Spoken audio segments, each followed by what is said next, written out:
Cashew chicken, Springfield, Missouri style. Oh my gosh, it's good.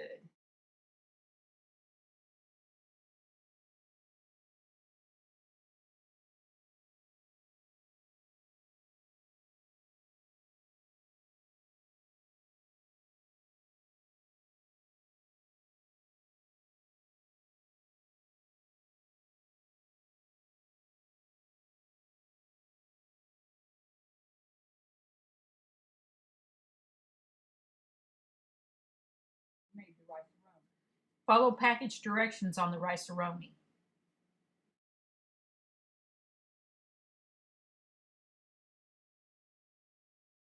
Wash and trim your green onions and blot them dry, then slice them up.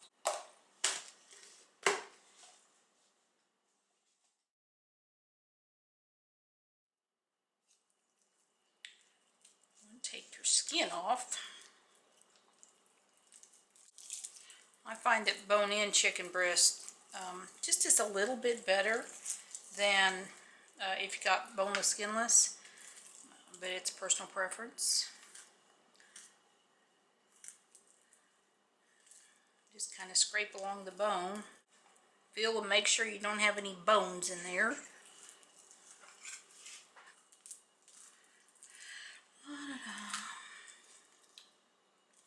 It is a lot easier with the boneless, skinless, but quality-wise, I like this.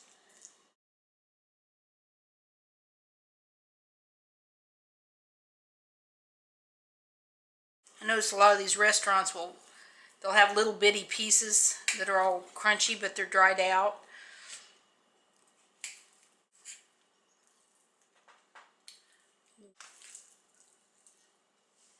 Be sure and have all your bags and stuff ready before you even touch the chicken.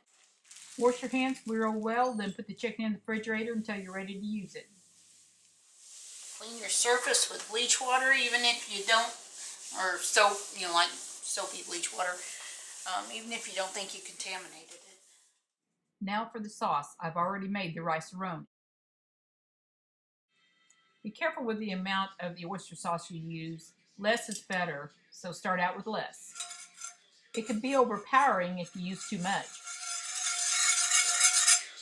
I had poured some of the dissolved bouillon water in a bowl to let it cool off, and then here a little bit I'll put some cornstarch in it. I just put oyster flavored sauce in this to let it dissolve. I just eyeball it. I don't really measure. Thank you very much. If you let your bouillon completely cool off, you don't have to separate it out like this. You can just add your cornstarch in to the cooled off bouillon. I just have done it this way since the 70s. Old habits die hard.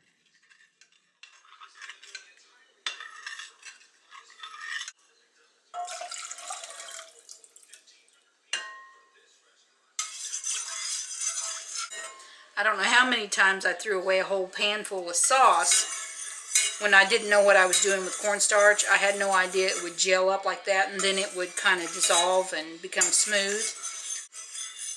I usually don't add extra salt in here because of the bouillon cubes, which do make it salty. You can always add salt on the table.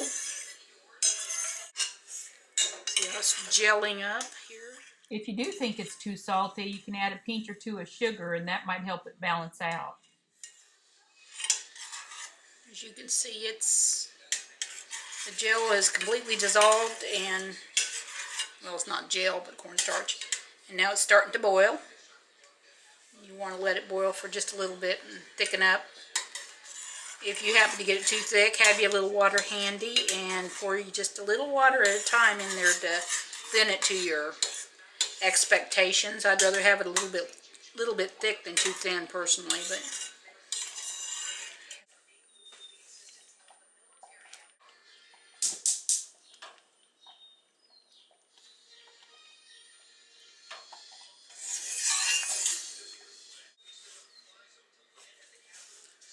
you're going to want peanut oil. You can use another kind of oil, but it's not as good as peanut oil. It'll make a difference. We're going to deep fat fry it, so Everybody does it a little bit different. I fry mine on one side and then I flip each piece onto the other side until they're both golden brown. Add some flour in your bag. Add plenty of flour because you're going to be double coating the chicken.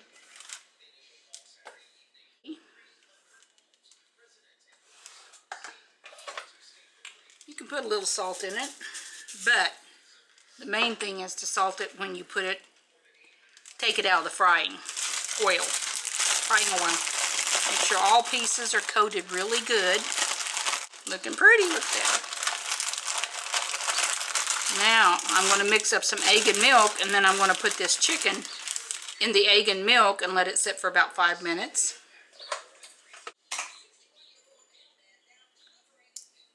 Put 2 eggs.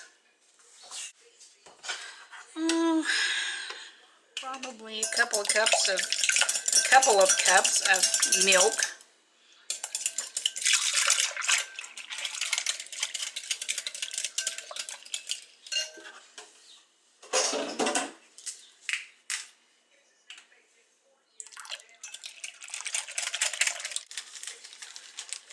Then you put your floured chicken chunks in your egg and milk mixture. Make sure it's all covered. Let it soak for about 5 minutes. Then time to put the soaked chunks into the flour again. Yes, it's kind of nasty. That's all right, though. You can do it.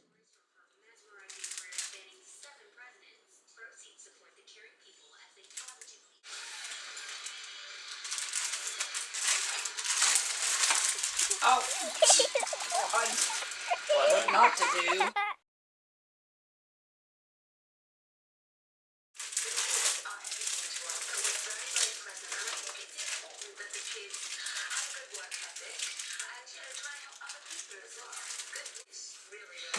So your clothing line, you're such, not just clothing, everything. You've got like everything now. Stuff is just stunning. I don't get rid of old rough cookie sheets. They come in quite handy.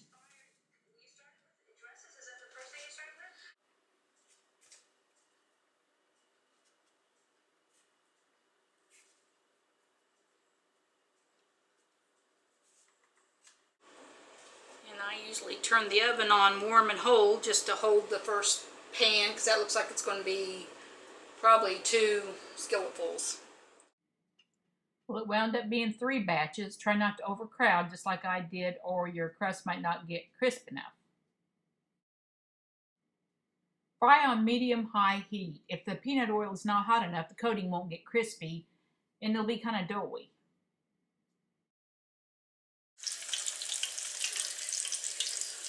Alright, get your grease good and hot.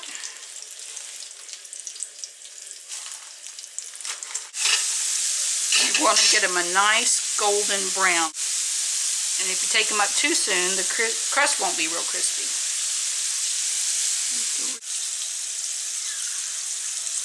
You want to get out a big fat test piece, because you're going to have to split this, you know, with your guests. Salt it, always salt it when you take it out of the grease. Cut that baby in half. Look and see if it's done. Oh yeah, that looks really good. Really good. Actually have a separate little saucer to put your test piece on in case it's not completely done. Lightly salt your chicken when you first take it up. That will help the salt stick to the chicken. So you have your chicken. You have your sauce. Still warm. Rice-a-roni. It's a San Francisco treat. And this is the final product. So good. It's calling my name. And that's a wrap, folks.